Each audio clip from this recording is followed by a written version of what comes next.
नमस्कार फ्रेंड्स आपण मानकु महेश्वर सेठी YouTube channel रे स्वागत जनाउछि। देखंतु आपण माने एई वीडियो माध्यम जानि परिबे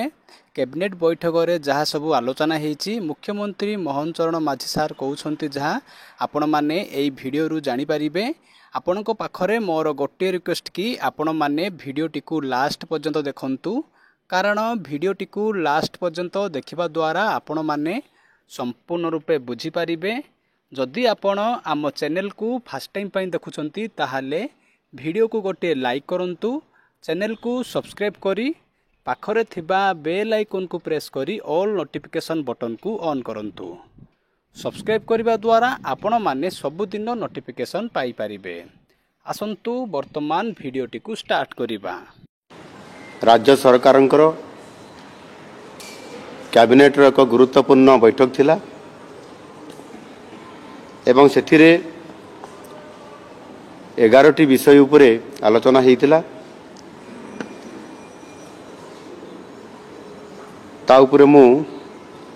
प्रथमे अंतर्दय गृह योजना ऊपर को जाउछि। अंतर्दय गृह योजना विशेष करी कि समाजर जो माने दुर्बल श्रेणी लोक अछंती सेमानंकु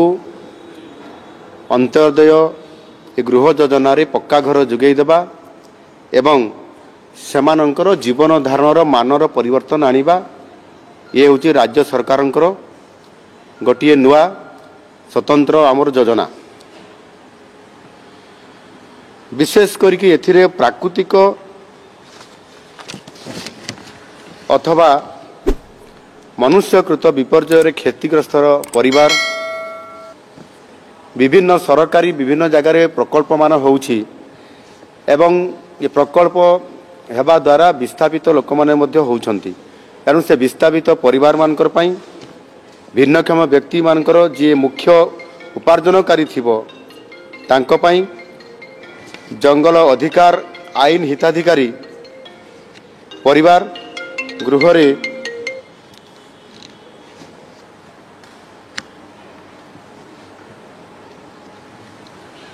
गृह निर्माण योजना रे उपकृत जो माने हेई पारुनाती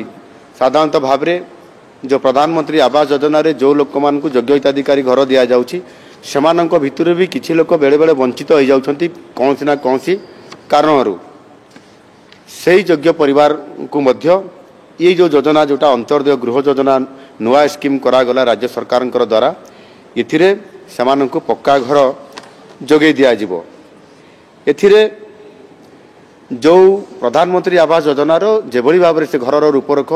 अछि ठीक सही भली भाव रे जोगे दिया जिवो। 1,20,000 टंकार आर्थिक सहायता समान को जोगे दिया जिवो एवं एथिरे अन्य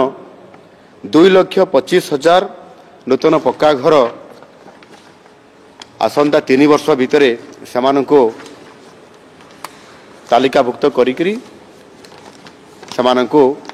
ये गृह जोगे दिया जिवो। एवं ताहा सहित जमिति आमर प्रधानमंत्री आवास योजना रे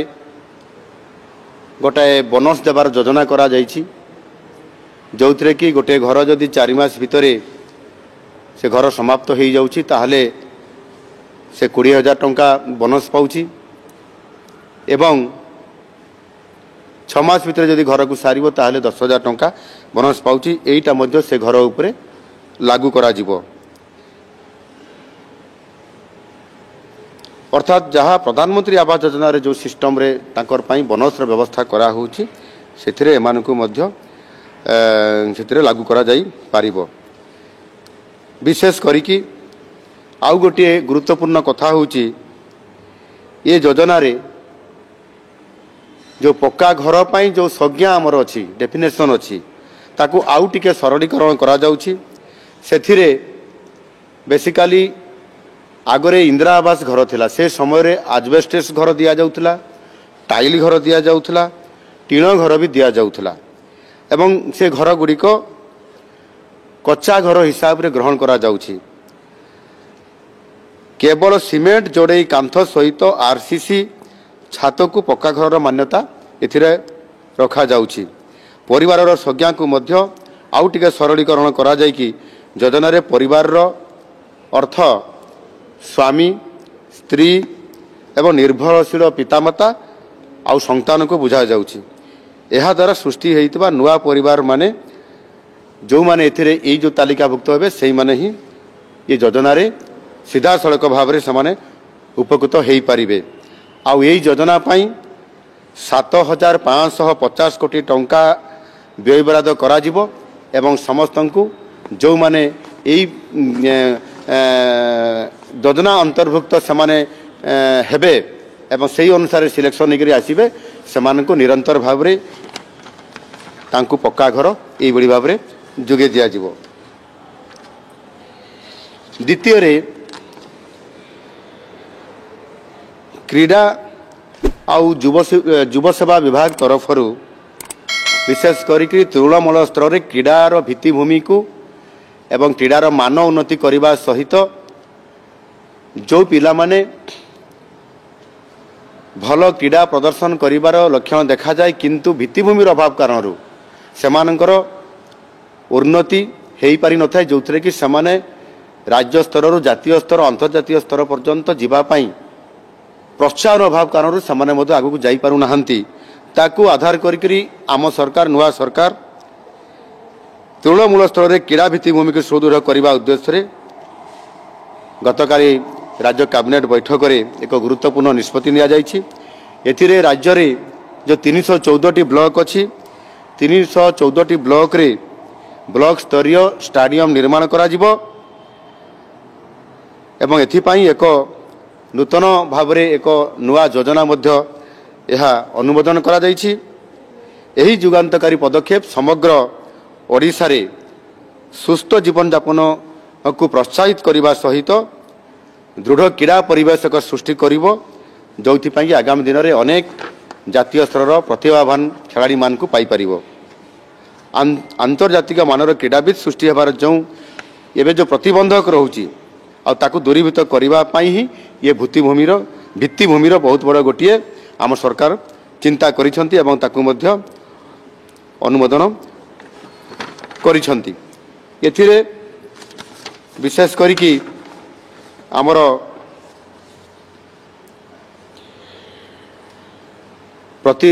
ରାଜ୍ୟର ପ୍ରତି ଜିଲ୍ଲାରେ ଯେଉଁଠି ବ୍ଲକ ସ୍ତରୀୟ ଯେଉଁ ଆମର ଷ୍ଟାଡିୟମର ଯେଉଁଠି ଆବଶ୍ୟକତା ଅଛି ତା ଉପରେ ଆମ ସରକାର ଫୋକସ୍ କରୁଛନ୍ତି ଏବଂ ବିଶେଷ କରିକି ପ୍ରତି ବ୍ଲକରେ ବ୍ଲକ ହେଡ଼କ୍ୱାର୍ଟରରେ କିମ୍ବା ବ୍ଲକ ହେଡ଼କ୍ୱାର୍ଟର ପାଖରେ ଯଦି ବ୍ଲକ ହେଡ଼କ୍ୱାର୍ଟର ବି ନାହିଁ ତା 5 କିଲୋମିଟର ରେଡ଼ିୟସ୍ ଭିତରେ ସେଥିରେ 12 ଏକରରୁ 15 ଏକର ଜମି ଏଥିରେ ସରକାରୀ ଜମି ଅଥବା ଆବଶ୍ୟକ ହେଲେ ମଧ୍ୟ ପ୍ରାଇଭେଟ୍ ଜମିକୁ ମଧ୍ୟ ସରକାର ତାକୁ ନେଇକରି ସେଥିରେ ଫୁଟବଲ, କ୍ରିକେଟ, ଥ୍ରୋ ଏବଂ ଜମ୍ପ ଫିଲ୍ଡ ସହିତ ଆଥଲେଟିକ୍ର track, volleyball, kho kho, kabaddi court, badminton, tennis, table tennis ଏ ଖେଳର ମଧ୍ୟ ଇନଡୋର ହଲ୍ ବ୍ୟବସ୍ଥା ମାଧ୍ୟମରେ ମଧ୍ୟ କରାଯାଇପାରିବ ଏବଂ ଯେଉଁଗୁଡ଼ିକ ଆମର ଯେଉଁଟା ମୁଁ କହିଲି ହକି କିମ୍ବା ଫୁଟବଲ କିମ୍ବା କ୍ରିକେଟ ଏଗୁଡ଼ିକ ସ୍ୱତନ୍ତ୍ର ଭାବରେ ଯେଭଳି ଭାବରେ ଏକ ଜାତୀୟ ସ୍ତରର ଷ୍ଟାଡିୟମ ନିର୍ମାଣ କରାଯିବ ଏବଂ ସେଥିରେ ସମ୍ପୂର୍ଣ୍ଣ ଭାବରେ ଏହାକୁ 5 ବର୍ଷ ପାଇଁ ସମୟ ଅବଧି ରଖାଯାଇଛି ଏବଂ ସେଥିପାଇଁ 4,124 କୋଟି ଟଙ୍କାର ମଧ୍ୟ ଟଙ୍କା ରଖାଯାଇଛି ଏବଂ ତାକୁ ମଧ୍ୟ ଅନୁମୋଦନ କରାଯାଇଛି। ଏହାଦ୍ୱାରା ନିଶ୍ଚିତ ଭାବରେ କ୍ରୀଡ଼ା କ୍ଷେତ୍ରରେ ଏକ ଗୋଟିଏ ବୈପ୍ଳବିକ ପରିବର୍ତ୍ତନ ଆସିବ ଓଡ଼ିଶାରେ ଏବଂ ନୂଆ ସରକାର ଏହି ଯୋଜନା ଭିତରେ କ୍ରୀଡ଼ାକୁ ଏବଂ ବହୁତ ଭାବେ ଗୁରୁତ୍ୱ ଆମ ସରକାର ଦେଉଛନ୍ତି ଏବଂ ତାକୁ ମଧ୍ୟ ସୁନିଶ୍ଚିତ କରିବା ପାଇଁ ଏ ନିଷ୍ପତ୍ତି ନେଇଛନ୍ତି। ତୃତୀୟରେ ଆପଣମାନେ ଜାଣିଛନ୍ତି ଯଶସ୍ୱୀ ପ୍ରଧାନମନ୍ତ୍ରୀ ନରେନ୍ଦ୍ର ମୋଦିଜୀଙ୍କର ଅଧ୍ୟକ୍ଷତାରେ ଅନୁଷ୍ଠିତ କେନ୍ଦ୍ର କ୍ୟାବିନେଟ୍ 2024 ଅଗଷ୍ଟ 24 ତାରିଖରେ ୟୁନିଫାଏଡ୍ ପେନ୍ସନ୍ ସ୍କିମ୍ ବା ଏକୀକୃତ ପେନ୍ସନ୍ ଯୋଜନାକୁ ମଞ୍ଜୁକୃତ କରିଛନ୍ତି। ସୁନିଶ୍ଚିତ ପେନ୍ସନ୍, ପାରିବାରିକ ପେନ୍ସନ୍, ମୁଦ୍ରାସ୍ଫୀତି ଆଦି ବିଭିନ୍ନ କାରଣରୁ ଦୃଷ୍ଟିରେ ରଖି ଅନୁରୂପ ପେନ୍ସନ୍ ନିର୍ଦ୍ଧାରଣ କରିବା ପାଇଁ ବିଭିନ୍ନ ସେବା ସଂଗଠନମାନଙ୍କ ଅନୁରୋଧକୁ ଦୃଷ୍ଟିରେ ରଖି କେନ୍ଦ୍ର ସରକାର ବର୍ତ୍ତମାନ ପ୍ରଚଳିତ ଜାତୀୟ ପେନ୍ସନ୍ ବ୍ୟବସ୍ଥାରେ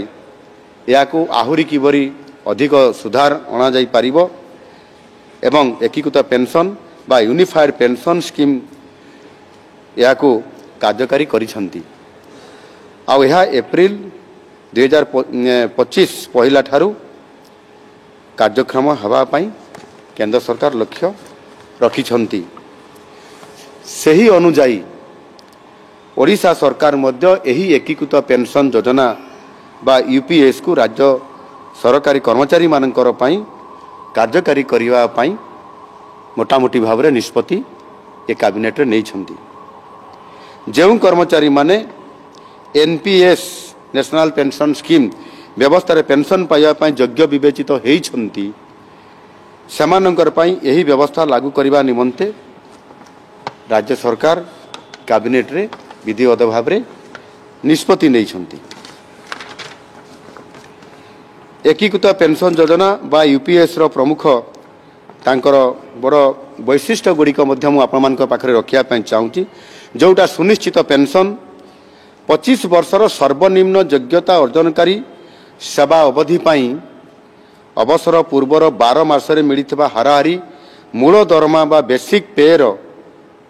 50% हार रे पेंशन समानंकु सीधा सड़क भाव में प्राप्त हो पारिबो। सर्वनिम्न 10 वर्षर चाकरी अवधि ठारू आरंभ करी 25 वर्ष पर्यंत चाकरी अवधि क्षेत्र में बा जो माने से स्तर को पहुंची थे सेमानंकर पेंशनटा अनुपातिक भाव में से अनुसार मिलिबो। विशेष करके सुनिश्चित पारिवारिक पेंशन मृत्यु पूर्वर कर्मचारी पाउथुबा पेंशन रो 60% हार रे तार परिवार रो बा पारिवारिक पेंशन ताको परिवार लोकन को प्राप्त होबो। एवं सुनिश्चित सर्वनिम्न पेंशन सर्वनिम्न 10 वर्ष चाकरी अवधि सारी अवसर नेबा परे मासिक 10,000 टंका से पेंशन पाइबो। इथिरे जदि से जदि सही अवधि ता पूर्वरु जदि भी ए घटना घटे जदि 8,000 भी से पाउची ताहले मध्य सर्वनिम्न ताकू 10,000 पेंशन सर्वनिम्न गोटे मिनिमम फिक्स कर दिया जायछि। ए अर्थ ताकू प्राप्त होबो। एवं विशेष करिकी वर्तमान जो एनपीएस अधीन रे नेशनल पेंशन स्कीम एनपीएस अधीन रे थिबा 3,33,000 राज्य सरकार कर्मचारी माने यूपीएस चयन करिबाकू किंबा एनपीएस रे जोटा 2005 पर रे लागू होबो एनपीएस टा रहिबा पाई निष्पत्ति सामाने निजे सामाने निष्पत्ति नेबे जे सामाने एनपीएस अधीन रे जोटा 3,33,000 राज्य सरकार कर्मचारी कथा मु कहली से यार यूपीएस चयन करने को किंबा एनपीएस रे मध्य रहिबा पाई समाने ही निजे स्थिर करि परिबे समाने कोउथरे समाने अंतर्भुक्त हेई परिबे। एनु विशेष करी ए जो पेंशन पाई विभिन्न जो समस्या तैयारी होउतला विगत दिन मानकरे ऑल पेंशन स्कीम जहाँ आगुरु लागू होउतला एवं सेही अनुजाई आजिर दिन रे मध्य अनेक कर्मचारी माने समाने लागू करिया पाई अनेक समय मध्य दाबी करी आसुछंती। ताकू आधार करी केंद्र सरकार जो निष्पत्ति नहीं गुरुत्वपूर्ण निष्पत्ति से आधार रे राज्य सरकार मध्य ताकू इम्प्लीमेंट करिया पाई चाहउछंती ताहा जाकी गतकाली कैबिनेट रे अनुमोदन प्राप्त होईछि। चतुर्थ रे जल संपद विभाग विशेष करिकी एथिरे जो आमर जो बड़ बड़ डैम गुड़िक अच्छी डैम रो पुनर्वास एवं तार उन्नति पाई से प्रकल्प गुड़िक उपरे विशेष करिकी dam rehabilitation and improvement project DRIP 3 गतकाली राज्य कैबिनेट रे 1,066 कोटी 38 लाख टंकार आनुमानिक मूल्य रे आगा मुख्यमंत्री आज कैबिनेट मीटिंग पर उपस्थित अच्छी सब सभापति कैबिनेट महत्वपूर्ण निष्पत्ति विषय में धन्यवाद। समस्त को नमस्कार। आज आम सरकार मंत्रिमंडल बैठकर जो कैबिनेट बैठक थिला सिथिरे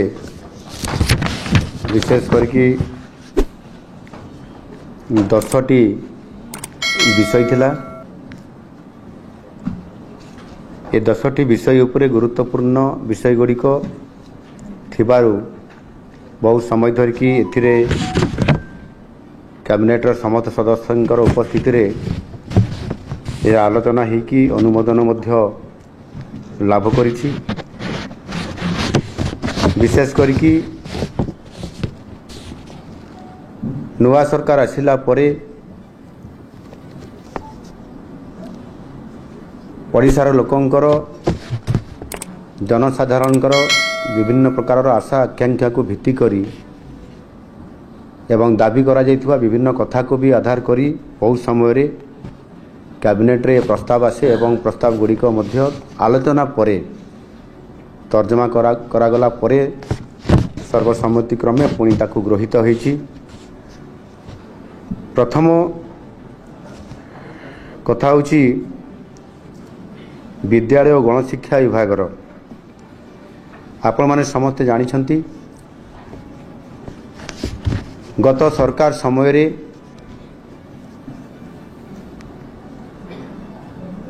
5T ना रे एवं उच्च विद्यालय गुड़िकर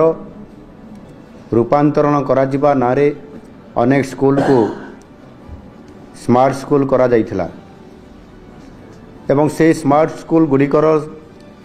जदि आमे भल भाव तर्जमा करिबा देखिबा ताले वास्तविक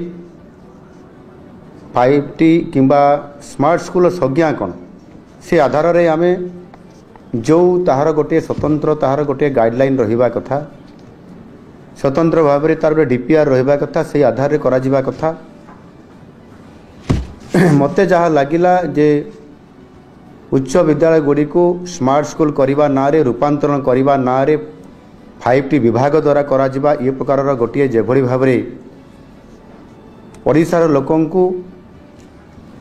एथिरे संपूर्ण भाव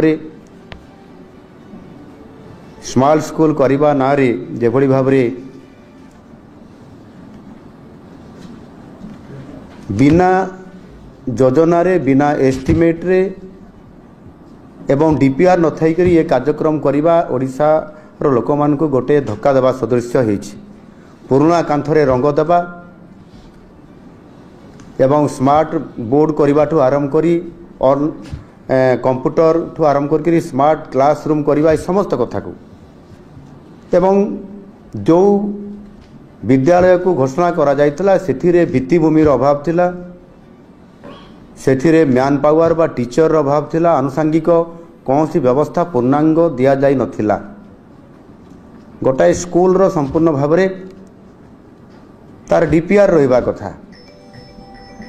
डिटेल प्रोजेक्ट रहिला परे सही आधार रे स्मार्ट स्कूल माने सेठी संपूर्ण शिक्षक थिबे बिल्डिंग थिबो आनुषंगिक व्यवस्था होउथिबो एवं गोटे स्मार्ट स्कूल करने पूर्वर ता तल स्तर को विद्यालय पिला माने स्मार्ट स्कूल को आसबे से विद्यालय अवस्था मध्य स्मार्ट होता कथा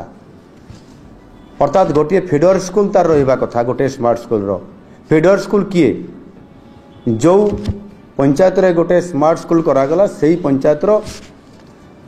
जो प्राथमिक विद्यालय गुड़िक अच्छी प्रथम श्रेणी रु अष्टम श्रेणी पर्यंत जदि आमे धरी नबा ताहले से स्कूल रो भित्तिभूमि मैन पावर एवं आनुषंगिक व्यवस्था मध्य स्मार्ट होता कथा जहाँ देखा देइछि मु गत सरकार रे विरोधी दल मुख्य सचेतक हिसाब रे अनेक विद्यालय को जाइए देखी मो विधानसभा रे मध्य ओडिशा रे मध्य विभिन्न जगह दे देखी भंगा कांथरे चून देकी एवं जो प्राथमिक विद्यालय पिला माने जोठी विद्यालय रे शिक्षक नथिले भित्तिभूमि नथिला पिला माने हरण गुणन मिश्रण फेडाण एवं श्रुत लिखन जानी नथिबा पिला माने स्मार्ट स्कूल को गला परे से स्कूल रो से माने किभली भाव रे स्मार्ट बोर्ड रे पाठ पढ़िबे कंप्यूटर रे पाठ पढ़िबे या संपूर्ण भाव रे गोटिए आम ओडिशार पिला मानकर भविष्य प्रति गोटे संपूर्ण भाव में धक्का आउ सेथिपाई आम सरकार आसिला परे आमे ताकु स्वतंत्रता देलु सेतेबेले मध्य मु दाबी करिथिली आ सौभाग्य आज आम सरकार आसला ये सरकार मुखिया हला प्रति उच्च विद्यालय जोटा स्मार्ट स्कूल बा ट्रांसफॉर्मेशन बा रूपांतरण जोटा करा जाइछि एवं जो विद्यालय गुड़िक अच्छी से विद्यालय उच्च विद्यालय को स्ट्रेंथन करने स्मार्ट करने गोटे गोटे ताहार फीडर स्कूल हिसाब से प्राथमिक विद्यालय को गोटे पंचायतर अंतत गोटे विद्यालय को एक आदर्श विद्यालय रे रूपांतरित करने आम सरकार निष्पत्ति नहीं आज प्रथम ये कैबिनेट रो प्रथम क्रमिक संख्यार आज स्थानित होता है आलोचन आज पास होती मोर आपण पाखे मत रखा कथा जे निश्चित भाव में गोटे मॉडल स्कूल करने आम निष्पत्ति नहीं से मॉडल स्कूल नाम आम नामकरण करूँ गोदावरीश मिश्र आदर्श प्राथमिक विद्यालय एवं यह आदर्श प्राथमिक विद्यालय हम से समस्त प्रकार भित्तिभूमि आनुषंगिक व्यवस्था एवं मैन पावर जो थे शिक्षक एवं नॉन टीचिंग स्टाफ मध्य समस्त से व्यवस्था हम तार जमी अधिग्रहण सहित ये कथा को गुरुत्व देवा सहित से गोटे पंचायतर गोटे विद्यालय को पंचायतर जोटा मुख्य हेडक्वार्टर जोटा प्राथमिक विद्यालय थी प्रथम रु अष्टम श्रेणी पर्यंत जहाँ आमर जातीय शिक्षा नीति 2020 अनुसार एबे 5+3+3+4 जो पैटर्न रे हबो किंतु सेतिरे आमर प्रथम रु अष्टम श्रेणी पर्यंत यह को ग्रहण करा जिवो एवं सेथिरे सारा ओडिशा रे 6794 जो ग्राम पंचायत अच्छी सेथिरे ये विद्यालय प्रतिष्ठा हबो एवं ये ही हेबो फीडर स्कूल हिसाब रे गोटे स्मार्ट स्कूल रो उच्च विद्यालय रो फीडर स्कूल हिसाब रे सेठू पिला माने जाई हाई स्कूल को जिबे तापर +2 लेवल रे हेकी ऊपर को से जिबे सेति पई गोटे गोटे विद्यालय रे 4 कोटी रो 5 कोटी पर्यंत खर्च करा जिवो तार बजेट रे व्यवस्था करा जाउछि एवं विशेष करिकी यह 4 वर्ष भितर ये विद्यालय गुड़िक समाप्त हम गोटे वर्षर एबे कैबिनेट पास होला परे चलित आर्थिक वर्षर ही यह शुभारंभ करा जिवो 114टी प्राथमिक विद्यालय रे ये कार्यक्रम आरंभ हम चलित वर्ष रे एवं आशंका आर्थिक वर्ष मानकरे आ 3 वर्ष रे बाकी जो आमर जीपी रहिला बा ग्राम पंचायत रहिला से विद्यालय मानकरे मध्य आमे त्वरित पर्याय रे ताकू बजेट रे व्यवस्था करके करिवु सेतिरे सर्वमोट 12,000 कोटी टंका खर्च हब ये 6,794टी आदर्श बा मॉडल प्राथमिक विद्यालय रे एवं ताहा सहित मध्य एथिरे आमर जो समग्र शिक्षा योजना जो अच्छी ताहार अर्थ को मध्य से विद्यालय मानकरे मध्य से स्कीम रु मध्य ये विद्यालय मान को मध्य आवश्यक अनुसार अर्थ मध्य प्रदान करा जिवो यह निश्चित भाव रे एक फीडर स्कूल हिसाब रे बहुत बड़ गुरुत्वपूर्ण भूमिका आगामी दिन में ग्रहण करिवो जोथरे कि ओडिशा रे जो प्राथमिक शिक्षा व्यवस्थार जो अव्यवस्था जो भित्तिभूमि ना जो शिक्षक नांती आम सरकार आसला परे ताकू गुरुत्व देइछंती सेतिपाई आमे 16,009 जन शिक्षक को नियुक्ति देइछु आगामी दिन में जिते भी वैकेंसी अच्छी ताकू संपूर्ण भाव में आम पूरण करूँ एवं ता सहित भित्तिभूमि जोठी नाई ये भित्तिभूमि को संपूर्ण भाव में बजेट रे व्यवस्था करी ये काम को त्वरान्वित करी निश्चित भाव में 2028 मसीहा सुधा संपूर्ण करा जिवो एवं परवर्ती पर्यायर मध्य अन्य प्राथमिक विद्यालय गुड़िक जो थे पिलार संख्या अनुपात रे अधिक रोचंती ताकू मध्य फोकस करके धीरे धीरे समस्त स्कूल को स्मार्ट स्कूल रे परिणत करा जिवो एवं ये स्कूल गुड़िक फीडर स्कूल हिसाब रे हाई स्कूल बा उच्च विद्यालय गुड़िक जो पिला माने जिबे से स्मार्ट होगी जिबे एवं सेतिपाई व्यापक भाव में शिक्षा क्षेत्र में गोटे ये भली एक ढांचा करा जायछि जहाँ आगामी दिन में ओडिशार आमर मेधावी एवं गरीब पिला माने मध्य संपूर्ण भाव में उपकृत अवधि पूर्वर जदि भी ये घटना घटे जदि 8,000 भी से पाउछि ताहले मध्य सर्वनिम्न ताकू 10,000 पेंशन सर्वनिम्न गोटे मिनिमम फिक्स कर दिया जायछि ए अर्थ ताकू प्राप्त हबो एवं विशेष करिकी वर्तमान जो एनपीएस अधीन नेशनल पेंशन स्कीम एनपीएस अधीन 3,33,000 राज्य सरकार कर्मचारी माने यूपीएस चयन करने को किंबा एनपीएस रे जोटा 2005 पर लागू होबो एनपीएस टा रहिबा पाई निष्पत्ति सामाने निजे सामाने निष्पत्ति नेबे जे सामाने एनपीएस अधीन जोटा 3,33,000 राज्य सरकार कर्मचारी कथा मु कहली से यार यूपीएस चयन करने को किंबा एनपीएस रे मध्य रहिबा पाई सामाने ही निजे स्थिर करि परिबे सामाने कोउथरे सामाने अंतर्भुक्त हेई परिबे एनु विशेष करी ये जो पेंशन पाई विभिन्न जो समस्या तैयारी होउतला विगत दिन मानकरे ओल्ड पेंशन स्कीम जहाँ आगुरु लागू होउतला एवं सेही अनुजाई आजिर दिन रे मध्य अनेक कर्मचारी माने समाने लागू करिया पाई अनेक समय मध्य दाबी करी आसुछंती ताकू आधार करी केंद्र सरकार जो निष्पत्ति नहीं गुरुत्वपूर्ण निष्पत्ति से आधार रे राज्य सरकार मध्य ताकू इम्प्लीमेंट करिया पाई चाहउछंती ताहा जाकी गतकाली कैबिनेट रे अनुमोदन प्राप्त होईछि। चतुर्थ रे जल संपद विभाग विशेष करी एथिरे जो आमर जो बड़ बड़ डैम गुड़िक अच्छी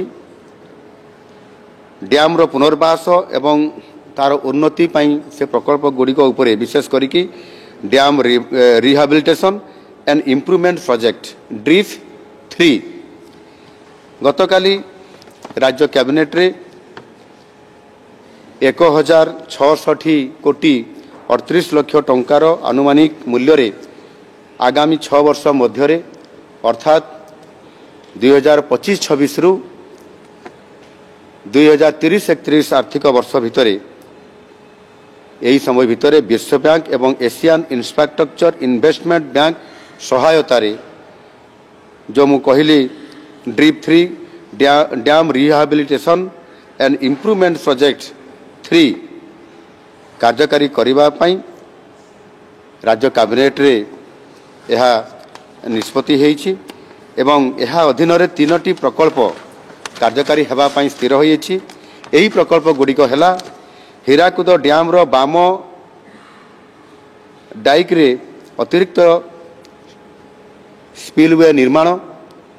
हीराकुद डैम रो संकटजनक परिस्थिति रे जेते बेले इमरजेंसी आसीजिवो सेही परिस्थितिर सर्वेक्षण करी ताहार मरामती एवं उन्नतीकरण कराजिवो। तृतीय रे हीराकुद डैम तथा प्रस्तावित अतिरिक्त स्पिलवे रो फाटक गुड़ी को SCADA supervisory control and data acquisition प्रणाली रे एहाकु स्वयंचालित कराजिवो। आपण मानकु मु अवगत करिया पय चाहे जे जो पुरातन बड़ बड़ जो डैम प्रोजेक्ट गुड़ी को जो गुड़ी करे तांकर जो स्पिलवे गुड़ी को जो ओल्ड मॉडल रे जो करा जाय थाय साधारणतः भाव में जिते बड़े इमरजेंसी आसीगला तुरंत ताकू से गेट गुड़िक जिते खोलिबार जो अवकाश बा दरकार हुए से समय ताकू ऑटोमेशन नथिबा कारणरू बहुत पुराना ओल्ड मॉडल गुड़िक होइतबा कारणरू ताकू यथा समय खोलिबा पई भारी कष्टकर होता है आ से दृष्टिकोणरू ताकू तार अल्टरनेटिव व्यवस्था विकल्प व्यवस्था से करा जाई न थाए समय क्रमे जिते पुराना हेले धीरे धीरे डैम गुड़िक प्रति विपद अधिक होबार संभावना मध्य थिबा कारणरू सरकार एभली एक गुरुत्वपूर्ण 3टी प्रकल्प यही माध्यम करिया पई निष्पत्ति नैछंती एवं सेथि पई आगामी दिन में यह 6 वर्ष भितर ये कार्यक्रम को या संपूर्ण भाव में जातीय स्तर ये विभाग जल संपद विभाग अधिकारी मान सहित आलोचना क्रमे ये गुरुत्वपूर्ण निष्पत्ति मध्य आज कैबिनेट राज्य सरकार गतकाली निष्पत्ति नैछंती। ता सहित आउ किछि निष्पत्ति 11टा निष्पत्ति भितर भी आमे नैछु सेथिरे मु आपण मानकु मु जो रिपोर्ट गुड़िक अच्छी ताकू मध्य आपण मानक निकट में मु प्रदान करी विशेष करी लॉ विभाग एक नियुक्ति प्रक्रिया को श्रृंखलित करने और राज्यर सबऑर्डिनेट न्यायपालिका नियुक्ति पाई प्रत्येक श्रेणीर प्रार्थी को सुजोग देवाकू ओडिशा जिला तथा सिविल कोर्टर जुडिशियल स्टाफ सर्विसेस नियुक्ति पद्धति एवं सेवा शर्त संशोधन नियम 2008 को संशोधन करने पदक्षेप निया जाइछि। ता सहित आपंकर विशेष करिकी केतरी ओडिशार बड़ नदी मानकरे सेथिरे ब्रिज करिवार आवश्यकता बहुत पब्लिक तरफ जनसाधारण तरफ दाबी हेबा कारण 4टी बड़ बड़ नदी रे बड़ बड़ पोल करिवार निष्पत्ति नियाछि। ता कैबिनेट रे अनुमोदन करा जाई परिछि। सेथिरे ओडिशा सरकार भद्रक चांदबाली रास्ता रे थिबा बैतरणी नदी उपरे एक सेतु एथिरे केन्द्रापड़ा और चांदबाली को संजोग करिवा पई ये निष्पत्ति निया जाइछि। द्वितीय कटक चांदबाली रास्तार भारीगड़ा ठारे खरस्रोता नदी उपरे पुराना सेतु निकट में आड़ी और चांदबाली को संजोग करने एक बड़ सेतु निर्माण करिवार राज्य सरकार कैबिनेट अनुमोदन करिसेंती। ता सहित कटक चांदबाली रास्तार ब्राह्मणी नदी उपरे पुराना सेतु निकट में द्वितीय सेतु निर्माण करने राज्य सरकार निष्पत्ति नैछंती। एवं महानदी उपरे झारसुगुड़ा जिलार पूजारीपल्ली घाट ठारे एक सेतु निर्माण करने बरगड़ जिलार जुरीमूली को संजोग करने ये बड़ बड़ पोल गुड़िक एगुड़िक उपरे निष्पत्ति निया जाइछि। एवं साधारणतः भाव में ये पोल गुड़िक आगामी 3 वर्ष 4 वर्ष भितर कंप्लीट करा जिवो एवं सेतिपई आवश्यक अर्थ मध्य मंजूर करा जाइछि। ता रिपोर्ट मध्य मु आपण मान को प्रदान करूछि। एवं सेही भली भाव में शक्ति विभागर ओडिशा अक्षय शक्ति नीति 2022 OREP 2022 रो संशोधन प्रस्ताव गोटे एथिरे आसीछि। सेथिरे विशेष करी राज्य रे नवीकरण योग्य शक्ति प्रकल्पर विकास पई एक अनुकूल वातावरण सृष्टि करिवा पई ओडिशा अक्षय शक्ति नीति 2022 ओडिशा रिन्यूएबल एनर्जी पॉलिसी 2022 प्रणयन करा जायतिला। तेबे एही नीतिर कार्यान्वयन चिन्हट होइतिबा परिचालनागत असुविधा को दृष्टि रे रखी नीति को अधिक आकर्षणीय करिवा पई सरलीकरण करिवा पई आज राज्य कैबिनेट गतकाली राज्य कैबिनेट रे यह संशोधित प्रस्ताव अनुमोदन करा जाइछि। ए बाबद रे डिटेल्स मध्य मु आपण मान को रिपोर्ट दउछि। एवं आउ गोटे साधारण प्रशासन एवं साधारण अभियोग विभागर ओडिशा लोकसेवा आयोग सेवा शर्तावली विनियम 1952 गोटे संशोधन प्रस्ताव आसीथिला। ताकू मध्य आम कैबिनेट अनुमोदन करिसेंती। जदि कौनसी व्यक्ति आयोगर अध्यक्ष किंबा सदस्य भाव नियुक्त हुअंती एवं तांको अंतिम निर्धारित वेतन जहाँकि अध्यक्ष और सदस्यों पई यथाक्रमे मासिक 2,25,000 टंका और मासिक 1,82,000 टंका ठारू अधिक होइथिबो तेबे से सरकारी चाकरी रे थिबा समय रे अंतिम वेतन रु मोट पेंशन राशि को बाद देला परे जो राशि उपनीत हब ताकू पाइबार से हकदार हो पारिबे। ये प्रकार गोटे ये अनुमोदन ताकू करा जाइछि कैबिनेट रे। मो ए समस्त पेपर्स को मध्य आपण मान पाखरे मु रखिबी। बड़ एवं गुरुत्वपूर्ण निष्पत्ति आम राज्य सरकार जेहेतु आज गतकाली संध्यारे ये कैबिनेट बसीला विलंब पर्यंत आपाई आज मु आपण मान निकट में ये कथा को रखिली। निश्चित भाव में ओडिशा को आग को नेबा पाई एक समृद्ध ओडिशा गठन करने भितर सबु वर्गर सबु विभाग को गुरुत्व देवा आम सरकार जेभली भाव में जहाँ आम निष्पत्ति निर्वाचन पूर्व करने संकल्प पत्र स्थान देइथिलु एवं संकल्प पत्र जो गुड़िक स्थान ना किंतु गुरुत्वपूर्ण निष्पत्ति लोकंकर निष्पत्ति होगापाई जो गुड़िक आवश्यकता मन होउची ताकू आम सरकार निरंतर भाव में लोकंकु सेवा जोगै देबा पई ओडिशार सर्वांगीन विकास करिबा पई त्वरित पर्यायर काम करने संकल्पबद्ध आम निरंतर भाव में प्रति सोमवार को सोमवार प्रति बुधवार को बुधवार अर्थात प्रति बुधवार रे ये कैबिनेट बैठक निष्पत्ति निया जाय थाय। आवश्यक हेले शुक्रवार कि अन्य बार में नेबार कौन प्रतिबंधक नहीं। आ गतकाली निष्पत्ति निश्चित भाव में ओडिशार जनसाधारण को ओडिशार क्रीड़ाप्रेमी मान को ओडिशारे जो माने पेंशन पाइबा पई जो माने विभिन्न समय रे तांकर दाबी करि आसुतले समानंकर पाई निश्चित भाव में यहाँ गुरुत्वपूर्ण निष्पत्ति समानंक सपक्ष रे या निश्चित भाव में ସେମାନଙ୍କର ଜୀବନ ଜୀବିକାରେ ସହାୟକ ହୋଇପାରିବ ବୋଲି ମୁଁ ଆଶା କରୁଛି। ଧନ୍ୟବାଦ। ଆପଣମାନେ ବର୍ତ୍ତମାନ ଶୁଣିଲେ ମୁଖ୍ୟମନ୍ତ୍ରୀ ମୋହନ ଚରଣ ମାଝୀ ସାର୍ କ'ଣ କହିଲେ। ଯଦି ଆପଣଙ୍କୁ ଏହି ଭିଡ଼ିଓଟି ଭଲ ଲାଗିଛି ତାହେଲେ ଭିଡ଼ିଓଟିକୁ ନିଜ ସାଙ୍ଗମାନଙ୍କୁ ସେୟାର କରନ୍ତୁ, କାରଣ ଭିଡ଼ିଓଟିକୁ ସେୟାର କରିବା ଦ୍ୱାରା ସେମାନେ ମଧ୍ୟ ଜାଣିପାରିବେ, ସେମାନଙ୍କର ମଧ୍ୟ ହେଲ୍ପ ହେବ। ଭିଡ଼ିଓଟିକୁ ଦେଖିଥିବାରୁ ଆପଣମାନଙ୍କୁ ବହୁତ ବହୁତ ଧନ୍ୟବାଦ। Thank you.